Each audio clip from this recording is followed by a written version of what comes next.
নমস্কার বন্ধুরা, আমি জয়দীপ। প্রত্যেক দিনের গুরুত্বপূর্ণ খবরে নজর রাখতে আপনার ইউটিউব চ্যানেলটাকে সাবস্ক্রাইব করে রাখুন।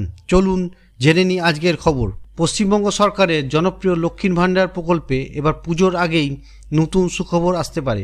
সূত্রের খবর, এই প্রকল্পে ভাতা বৃদ্ধির পাশাপাশি কিছু নির্বাচিত মহিলা এককালীন বোনাসও পেতে পারেন। বিশেষত জুলাই মাসের শেষের দিক বা আগস্টের প্রথম সপ্তাহে এই সংক্রান্ত ঘোষণা আসার সম্ভাবনা রয়েছে।